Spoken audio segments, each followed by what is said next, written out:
Hello students. आज हम MPS 003 Bharat लोकतंत्र एवं विकास का चैप्टर 25 करेंगे, जिसका नाम है धार्मिक राजनीति। तो इसके बारे में पढ़ेंगे कि किस तरीके से हमारे भारत में धार्मिक राजनीति का उदय हुआ और किसके लिए उपयोग किया जाता है राजनीति में, इसका गलत उपयोग किस तरीके से किया जाता है। तो इसके अर्थ और महत्व को देख लेते हैं। पहले धार्मिक राजनीति का मतलब है राजनीति में धर्म का उपयोग करना। इसमें राजनीतिक दल और नेता अपने लाभ के लिए धार्मिक सिद्धांतों, प्रतीकों और विश्वासों का उपयोग करते हैं। धार्मिक राजनीति का प्रयोग चुनाव जीतने, जन समर्थन पाने और सत्ता हासिल करने के लिए किया जाता है। आपने करंट में भी कुछ उदाहरण देखे होंगे आज हाल फिलहाल में, तो आप बता सकते हैं आपने आसपास कौन से उदाहरण देखे कमेंट करके। धार्मिक राजनीति का महत्व। धार्मिक राजनीति का महत्व इस तथ्य में निहित है कि यह समाज के विभिन्न वर्गों को प्रभावित कर सकती है। जैसे भारत जैसे बहुधर्मी देश जिसमें इतने सारे धर्म हैं, जहाँ विभिन्न धर्मों के लोग एक साथ रहते हैं, वहां धार्मिक राजनीति का समाज पर गहरा प्रभाव पड़ता है। इसे सही तरीके से इस्तेमाल किया जाए तो यह समाज को एकजुट कर सकता है, लेकिन गलत तरीके से इस्तेमाल करने पर समाज विभाजन और तनाव भी पैदा कर सकता है। ये इसका महत्व हो सकता है। बिल्कुल सरल, बिल्कुल सिंपल वर्डों में मैंने लिखने की कोशिश की इसको।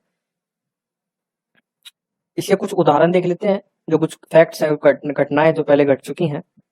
एक हमारा अयोध्या विवाद, जो राम जन्मभूमि के ऊपर विवाद चला था शुरू में 1980 में, तो उसके दौरान, उससे भी बहुत पहले का है ये विवाद।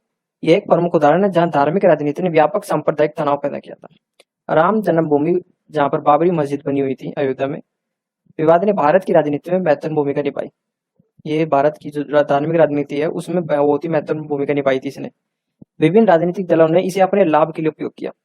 सभी ने चुनाव में यही किया कि अब की बार हम बाबरी मस्जिद, अपने रामलला का मंदिर बनाएंगे, वहां पर हमारी जमीन है वो, राम जन्मभूमि है वो। तो एक सेकंड उदाहरण देख लेते हैं, गोधरा कांड और गुजरात दंगे। 2002 में हुए गोधरा कांड, गोधरा गुजरात में एक राज्य का नाम है, गोधरा कांड। उसके बाद के गुजरात दंगे धार्मिक राजनीति के दुष्परिणामों को दर्शाते हैं। इन घटनाओं में धार्मिक भावनाओं को दुरुपयोग कर हिंसा को भड़काई गई थी। 1984 में सिख विरोधी दंगे। 1984 में प्रधानमंत्री इंदिरा गांधी की हत्या के बाद दिल्ली और अन्य जगहों पर सिख विरोधी दंगे हुए। इसमें हजारों सिखों की हत्या की गई और उनकी संपत्ति का नुकसान पहुंचाया गया। इन दंगों में राजनीतिक दलों और नेताओं की भूमिका पर सवाल उठे और धार्मिक राजनीति दुष्परिणाम सामने, क्योंकि जब इंदिरा गांधी जी की हत्या की गई थी तो उस समय जो सिख गार्ड थे उन्होंने हत्या की गई थी, क्योंकि इन्होंने उनके गुरुद्वारे पर फौजियों को, जब वहां पर खालिस्तानियों का या आतंकवादियों का टेररिस्ट अटैक चला हुआ था गुरुद्वारे में, तो वहां पर उन्होंने कहा था कि आप पैर बाहर, अपने जूते चप्पल निकाल के या हथियार बाहर रख कर आए जब भी अंदर आए उसमें। पर ये उन्होंने, क्योंकि वो तो एक वैसी परिस्थिति थी अटैक की, तो उसमें उन्होंने हथियारों के साथ जाना ही संभव समझा, जिससे वहां के बहुत ही दुख हो गए, उनके धार्मिक ठेस पहुंचाई उनके गुरुद्वारे की। तो इसमें उनके जो गार्ड थे, वे सिख गार्ड थे, उन्होंने इंदिरा गांधी जी की हत्या कर दी थी। तो उसके बाद फिर दंगे उत्पन्न हुए, जो इंदिरा गांधी के समर्थक थे उनके और सिखों के बीच में दंगे उत्पन्न हुए और सिखों, बहुत सारे सिखों की हत्या हुई इन दंगों में। कश्मीरी विवाद, उसका एक मिशन का कुछ नाम तो है, ऑरेंज करके कुछ नाम है। कश्मीरी विवाद, जो कश्मीर में विवाद हुए थे। कश्मीर विवाद धार्मिक राजनीति का एक प्रमुख उदाहरण है। 1947 में भारत और पाकिस्तान के विभाजन के बाद कश्मीर का मुद्दा दोनों देशों के बीच एक प्रमुख विवादित बिंदु बन गया। कश्मीर में धार्मिक और राजनीतिक तनाव ने कई दशकों तक हिंसा और संघर्ष को जन्म दिया। फिर 80 के दशक का पंजाब आतंकवाद। 1980 के दशक में पंजाब में खालिस्तानी आंदोलन धार्मिक और राजनीतिक असंतोष का परिणाम था। इस आंदोलन ने राज्य में आतंकवाद और हिंसा को बढ़ावा दिया। ये आ गया ऑपरेशन ब्लू स्टार, ये था ऑपरेशन ब्लू स्टार, हाँ मैं ऐड किया था, मुझे याद तो है मुझे, ऑपरेशन ब्लू स्टार। और इसके बाद की घटनाओं ने धार्मिक राजनीति के जटिल और खतरनाक परिणामों को उजागर किया।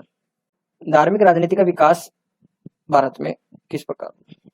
भारत में धार्मिक राजनीति का विकास ऐतिहासिक और सामाजिक परिस्थितियों से गहराई से जुड़ा हुआ है। औपनिवेशिक काल में ब्रिटिश शासन ने फूट डाला और राज करो की नीति अपनाई, जिससे धार्मिक समुदाय के बीच विभाजन बढ़ा। आजादी के बाद, स्वतंत्रता के बाद धर्मनिरपेक्षता की संवैधानिक रूप से महत्व दिया गया, लेकिन धार्मिक पहचान की राजनीति फिर भी प्रबल रही।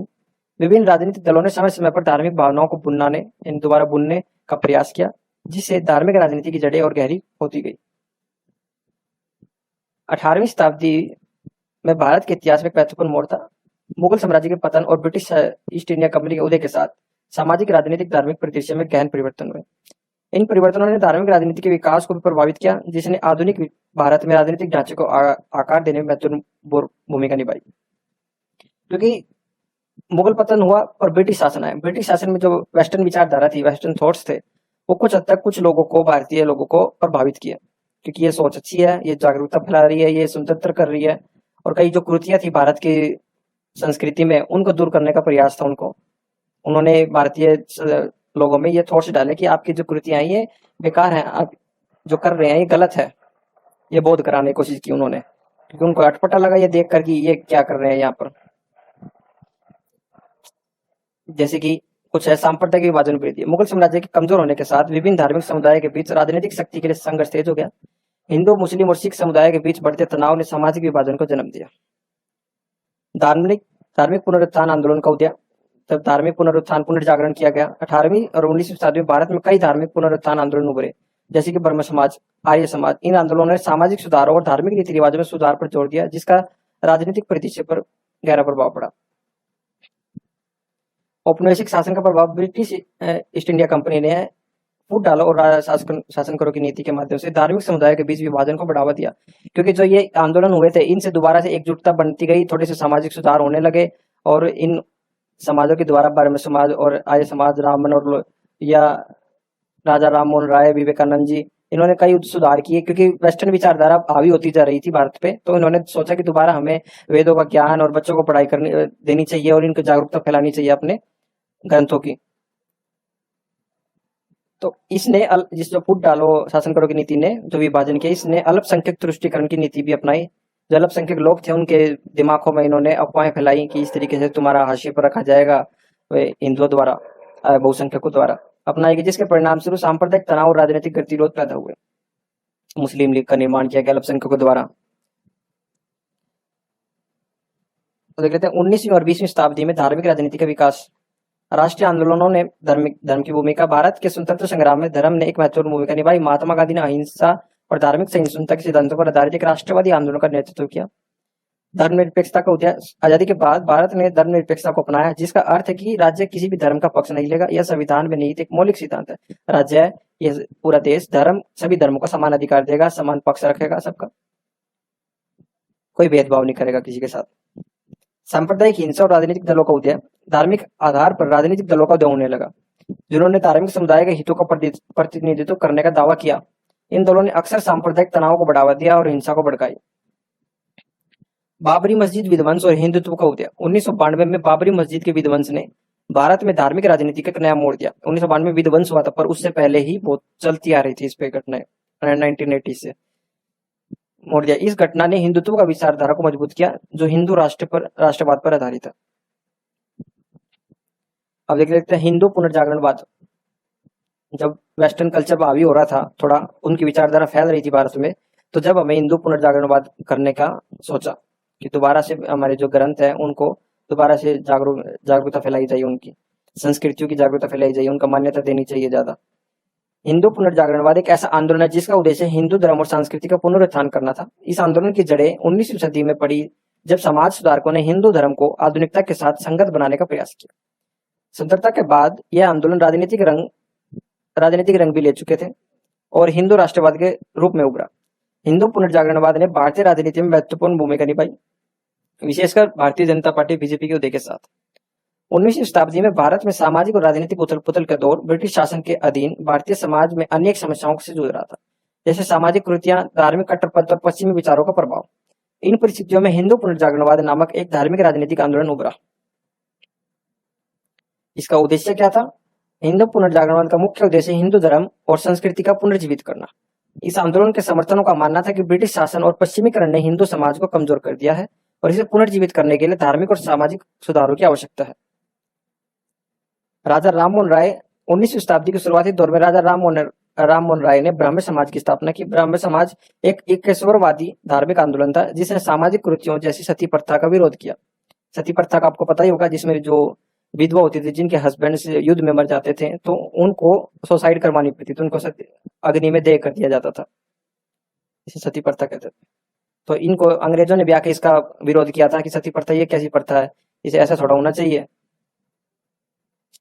स्वामी दयानंद सरस्वती। 19वीं शताब्दी के उत्तरार्ध में स्वामी दयानंद सरस्वती ने आर्य समाज की स्थापना की।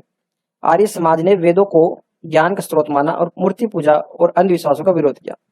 विवेकानंद जी ने नहीं, स्वामी दयानंद सरस्वती जी ने इनका मूर्ति पूजा और अंधविश्वासों का विरोध किया। उन्होंने कहा सिर्फ जो वेद हैं उन पर ध्यान देना चाहिए, उनको पढ़ना चाहिए, उनसे ज्ञान अर्जित करना चाहिए और जो उनमें नैतिक वैल्यूज हैं उनको ग्रहण करना चाहिए और उनको अपने नैतिक जीवन में लागू करना चाहिए।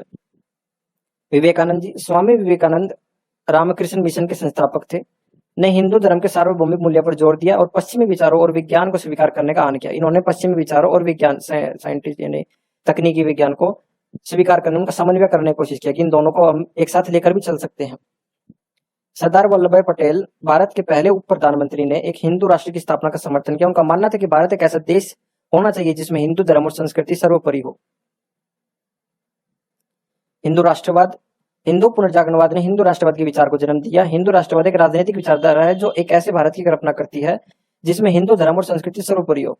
इस विचारधारा के समर्थकों का मानना है कि भारत एक हिंदू राष्ट्र है और मुस्लिम और ईसाई जैसे अन्य धर्म समुदाय अल्पसंख्यक है। आलोचना, हिंदू पुनर्जागरणवाद और हिंदू राष्ट्रवाद की विचारधारा की कई लोगों ने आलोचना की है। आलोचना का तर्क है कि यह विचारधारा सांप्रदायिक विभाजन को बढ़ावा देती है और धार्मिक अल्पसंख्यकों के अधिकारों के लिए खतरा बन सकती है।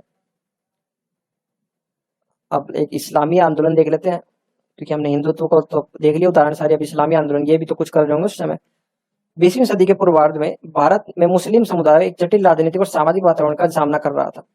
ब्रिटिश औपनिवेशिक शासन, सांप्रदायिक विभाजन और सामाजिक आर्थिक पिछड़ापन जैसी चुनौतियों से घिरे हुए थे। भारतीय मुसलमानों ने अपनी पहचान, अधिकारों और स्वायत्तता के लिए संघर्ष किया। इसी संदर्भ में इस्लामी आंदोलन नामक एक धार्मिक राजनीतिक आंदोलन का उदय हुआ। इसके उद्देश्य और इसकी विचारधारा क्या थी? इस्लामी आंदोलन का उद्देश्य भारतीय मुसलमानों के लिए राजनीति में सशक्तिकरण करना, सामाजिक न्याय और सांस्कृतिक स्वायत्तता प्राप्त करना था। इस आंदोलन के समर्थकों ने विभिन्न विचारधाराओं का प्रतिनिधित्व किया, जिनमें शामिल है पैन इस्लामवाद। यह विचारधारा सभी मुसलमानों की एकता पर बल देती थी, राष्ट्रीय सीमाओं से परे। इस्लामी राष्ट्रवाद, यह विचारधारा मुसलमानों के लिए एक अलग राष्ट्र की स्थापना का समर्थन करती थी जहां वे अपनी धार्मिक और सांस्कृतिक पहचान को स्वतंत्र रूप से व्यक्त कर सके।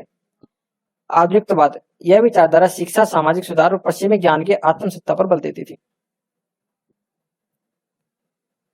इसके प्रमुख नेता और उनके योगदान। इस्लामी आंदोलन में कई प्रमुख नेताओं और इनके योगदान इस प्रकार है।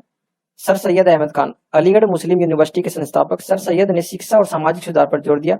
उन्होंने मुसलमानों को आधुनिक शिक्षा ग्रहण करने और पश्चिमी ज्ञान से परिचित करने के लिए प्रोत्साहित किया। मौलाना अब्दुल कलाम आजाद, भारत के पहले शिक्षा मंत्री मौलाना आजाद ने भारतीय स्वतंत्रता आंदोलन में महत्वपूर्ण भूमिका निभाई। उन्होंने हिंदू मुस्लिम एकता पर बल दिया और एक स्वतंत्र संपूर्ण भारत की परिकल्पना का समर्थन किया। मोहम्मद अली जिन्ना, पाकिस्तान के संस्थापक, जिन्ना ने पाकिस्तान आंदोलन का नेतृत्व किया। उन्होंने एक अलग मुस्लिम राष्ट्र की आवश्यकता पर जोर दिया जहां मुसलमान अपनी संस्कृति और धर्म का पालन स्वतंत्र रूप से कर सके। पाकिस्तान का निर्माण, इसका कुछ नतीजा क्या रहा इन आंदोलनों का? पाकिस्तान का निर्माण हुआ। इस्लामी आंदोलन का परिणाम पाकिस्तान के निर्माण से हुआ। 1947 में ब्रिटिश भारत का विभाजन हुआ और पाकिस्तान को एक स्वतंत्र मुस्लिम राष्ट्र के रूप में स्थापित किया गया। इन सबकी एक बैक स्टोरी होती है, अगर बैक स्टोरी आप पढ़ोगे तो क्यों करना पड़ा।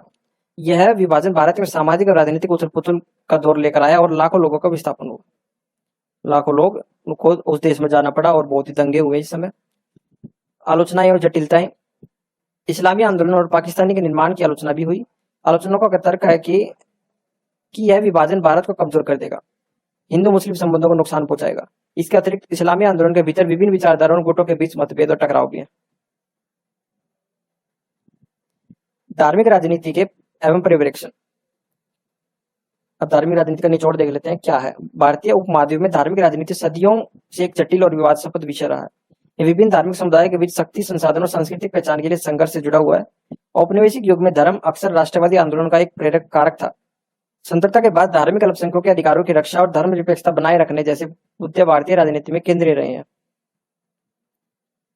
आधुनिक भारत में धार्मिक राजनीति का प्रमुख आयाम धार्मिक राष्ट्रवाद का उदय, धार्मिक अल्पसंख्यकों की चिंताएं और धार्मिक मुद्दों का राजनीतिकरण और धर्मनिरपेक्षता की बहस।